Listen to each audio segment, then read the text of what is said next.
So yeah, speaking of quarterbacks. Quarterback. We're at my quarterback, man. It's my quarterback.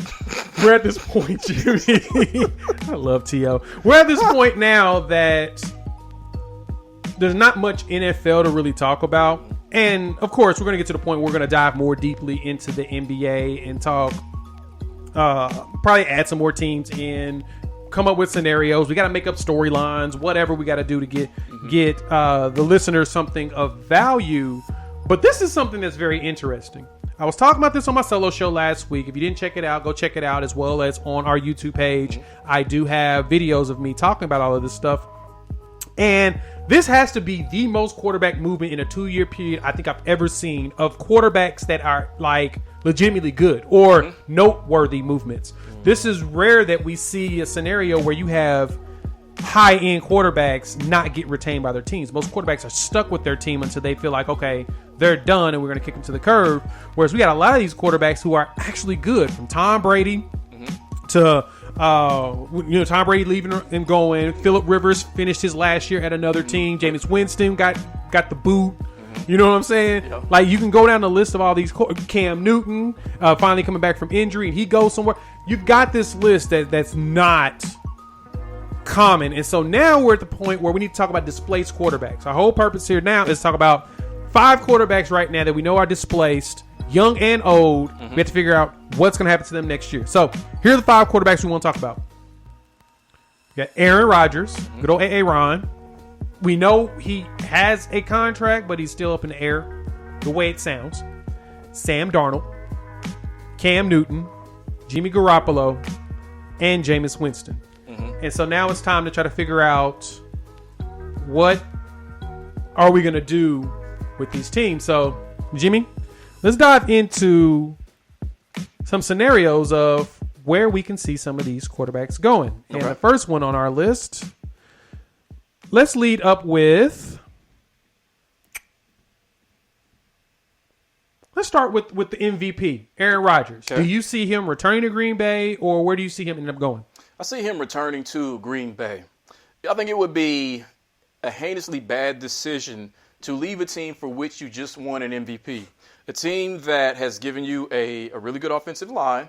They've given you a receiving core that can get it done, including one superstar. You have a tight end that you made out of nowhere, Robert Tonyan, who's proven to be, he had, I think, 10 or 11 touchdowns last season, so he's reliable. And you have a defense. The organization got him some more defensive pieces, I think a couple of seasons ago or last season with the Smith brothers, right. Preston and Sedarius, and he's got a good defense. He was a half away from going to the Super Bowl, and he just happened to run into the GOAT, who gave him the game. He decided not to take it. So his team is right there. So I can't think of any scenario where he'd want to leave other than, this is somewhat comedic, other than since Russell Wilson a week ago was complaining about his team, why don't you two switch places and see if the grass is greener on the other side? So outside of that, it's best to stay right where you are because the other teams out there who have availability at that position aren't better situations than where you are. So I don't know if I disagree with you on that one. Okay. I think I do believe he's going to stay in Green Bay. I don't see him leaving Green Bay. But if there was an option for him to leave Green Bay, I do feel like there is a little bit of a greener area for him to go to. Where? Las Vegas, to the Raiders. You send him to the Raiders with that offensive lineup, that tight end, that borderline defense, put him out there with Patrick Mahomes. That would be legit. That's option 1. Option 2, San Francisco. They've got wide receivers. They've got a run game. They've got a solid system, plus a coach who the last quarterback he had before he took over as a head coach made him an MVP. 2 perfect scenarios. And he sends him back home to Cali. He's going back to Cali. So it's perfect. So you're saying, okay, Aaron Rodgers should want to go to one of those 2 teams. Yes, I would totally leave Green Bay and go to one of those 2. Yep. And also, those 2 teams should at least have made a call to Green Bay about Aaron Rodgers. Yes, sir. That's one. Okay, so I didn't think about that. I think San Francisco, I would maybe give more credence to the San Francisco piece. That's interesting, though. I say this: there's 2 players that San Francisco makes sense for, and Aaron Rodgers is one of them. Yep. We'll talk about the other one on the opposite side. So next up, let's keep it in the veteran area. Let's go to Cam Newton. Okay. Cam's coming off one of the worst seasons of his career. Mm-hmm. He's also coming back from injury where it looks like he was playing himself back into it, plus having COVID, and a lot of stuff just didn't factor for him properly. The question is, does Cam Newton get another opportunity to play quarterback? And if he does, where? I've got the perfect scenario, perfect place for Cam Newton. Yes, he is going to have another chance to play quarterback. No, it's not going to be as a starter initially because the best place for him to go, I think, is Denver.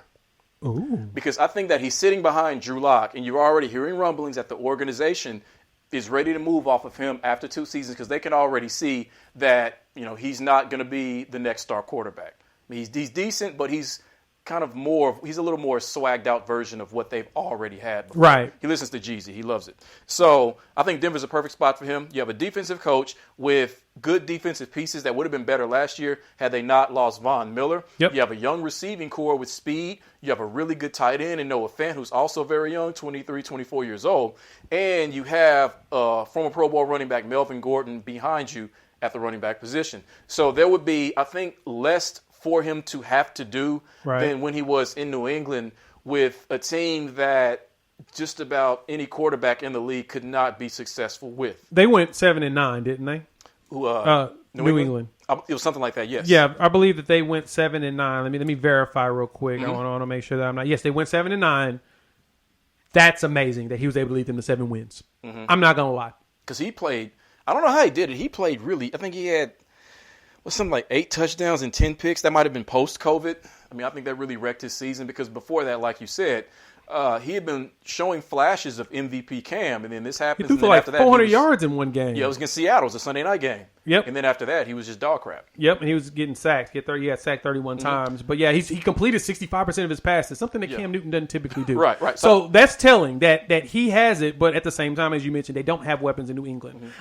I believe, I'm with you on that. I think Denver is probably the perfect place for him to go. Mm. I do like him going back to New England. I think defensively they'll get more people opting back in. Yes. And if they get people opting back in, they'll be ready to play. Well, the organization said they were going to be more aggressive in free agency, whatever that means for New England. That can mean maybe Belichick calls 1 or 2 free agents a second time instead of just one time. And that's Belichick aggressive.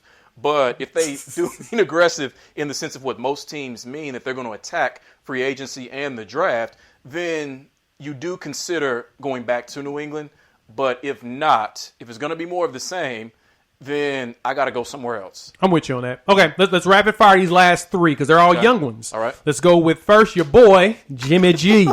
What's up? Is San Francisco going to move off of him now? They're not committed to him. I mean, it's like a relationship. If you're not committed, don't keep the person around. And I think the perfect place, again, assuming Cam goes to Denver, is send him back to New England because Bill Belichick wanted him 4 years ago over the GOAT anyway.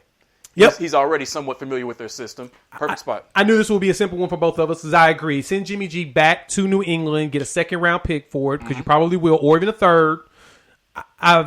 You could probably get that out of Belichick because Belichick did want Jimmy G originally. Yep. Now, the way he's playing now could be some question marks, but I can see New England taking him back. I still believe New England should keep Cam Newton and give that another run and add pieces, but I can totally see the Jimmy G piece because I think that he could be a solid game manager underneath Josh McDaniels, and he won't throw interceptions with his eyes closed. Yes.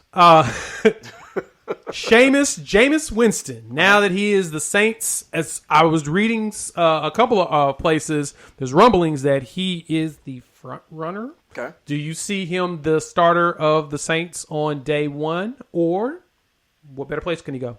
I think New Orleans is the best place for him. And I think what's interesting about them is that they have less dangerous receivers than Tampa Bay had. And why that's good for Jameis is he won't sling it as much. He won't take as many chances because you have these dynamic receivers. Now, we know Michael Thomas, off of a failed season because of injury, he's not a dynamic receiver like that. He's based on timing, efficiency, route running, etc. He is one of the best receivers, but I think that he can help to keep Jameis from taking too many unnecessary risks, as well as having Alvin Kamara. It's hard not to complete passes when he's 5 feet away from you, and that's all he needs. I mean, he can take control of the pass game that way. So I think that having spent a year as a backup in this system with nothing to do but study the playbook and watch Drew Brees operate the system, I think that New Orleans has to be the best place for him. He'd be a fool to want to leave New Orleans and Sean Payton. Oh, no, I agree. New Orleans is the best location for him. And here's the deal. When he was in Tampa Bay, the reason why he ended up with 30 interceptions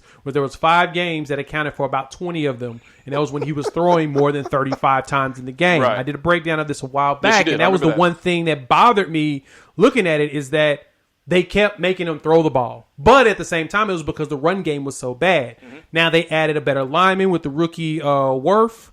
Tristan Wirth was a monster. That seemed to have changed the entire run game. But then they also added Leonard Fournette and Ronald Jones. So that kind of changes things for you. That actually begs a question. So regular season with Go Brady, they went 11-5, win the Super Bowl. We know that. So let's say you took out Brady, you kept Jameis, and you have the exact same roster. Let's just say somehow Jameis talked Gronkowski out of retirement. They still get Leonard Fournette. AB decides he loves it in Tampa, and it's the exact same team. How far do you think Jameis would have gone with that exact same roster? Tristan Wirfs as well. I don't know if I should say this on camera or even on here because sure I honestly think that Tampa Bay might have made it to the Super Bowl with Jameis Winston at quarterback. And that's no knock on Brady because Brady does his thing. Right. That team is stacked. And that defense is legit. I think they would go, but I don't think he would win it over Mahomes in a close one. I think he probably could.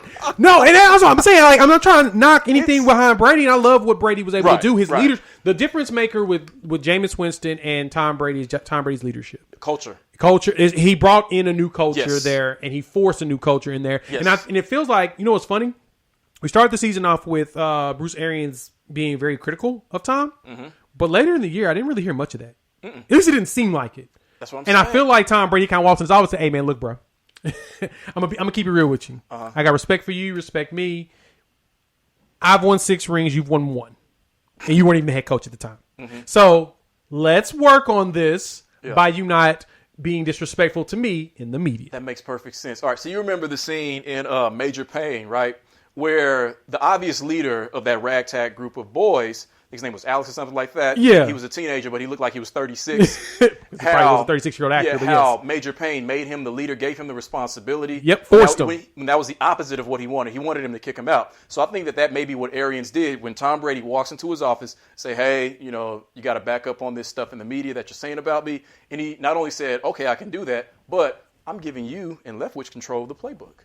Right, just the total opposite of probably what most coaches would have done. And Arians mentioned that if he has to call plays, he's quitting. He's done. He doesn't want to. He don't do the job no more because it's a lot of pressure as the head coach and trying to manage everything and call plays while analyzing everything. So yes, right. I can totally see that. That makes sense. Okay. Yeah. All right. But I'll say this: the Saints is the best spot for Jameis Winston. Last Playerson, former first round top 5 pick. I can't remember what pick he was. I think it was number 2. It was 2 or 3. Yeah, Sam Darnold. Hey, Darnold. It looks like he's gone. It's pretty depressing that this situation would happen to him already. So this begs the question, Jimmy. Where do you see Sam Darnold going? I think Sam Darnold should want to go to, and the organization should want to have him, is Washington. I think Washington, they're a playoff team now. You have a solid defense, you have a solid offense, and you have a coach GM, Ron Rivera, who's well respected, who has changed and somewhat helped to sanitize the culture of Washington. They still have some problems. Still got some problems because of Dan Snyder, and they always will be because of him. But I think that that's a good spot for him. He can be they just need him to be a little bit more than a game manager. Yes. But he's got better pieces around him than he ever would have had as a quarterback of the New York Jets. And you're playing in the NFC East as well. So there's no team in that division right now that scares you. Not that there necessarily was after Brady left in the AFC East, but now you have Josh Allen and Stephon Diggs to worry about for the next 5 years. Yep. So I think that Washington, he should be dying to go to Washington. That's a good spot. I didn't think of them like that. I mean, I know they got, what's that, Tyler Heineke. Heineke. Yeah. Heineken, whatever you want to call him. Drinks Heineken. He drinks Heineken. He also has Cam's Cadence, which is even more hilarious. Ooh. Yeah. Did you notice that in the game? Like when he hikes it, he goes, "Ray, He has Cam's cadence. It's hilarious. Cam has the best cadence in football. He does. I love his cadence. I love it. Yeah, exactly. That's exactly what when they played together in Carolina. So of course that's where he gets it. But it's just funny hearing that. I don't want him to lose that opportunity to start because I really want to keep that cadence going in the league. It's just so much fun. Yeah. But I see Washington as a good spot, and I think another option. A little dark horse in this one. Okay. The Chicago Bears. I think he'd be good with Nagy because I feel like Darnold is I think he's a solid NFL quarterback. I think so too. I don't think he's going to be life-changing, but I think he does enough to not lose a game. He may not win you a game, but I think he won't lose you a game. The Bears have all the weapons you need to win games without the quarterback. We've seen that. They went 12-4 with Mitch Trubisky, and they brought him back in and was winning more games. They was winning games with Nick Foles and then losing games. They were going back and forth because the quarterback was kind of losing for them. They just need someone to not lose games for them, and I think Sam Darnold can do that. I agree. Okay.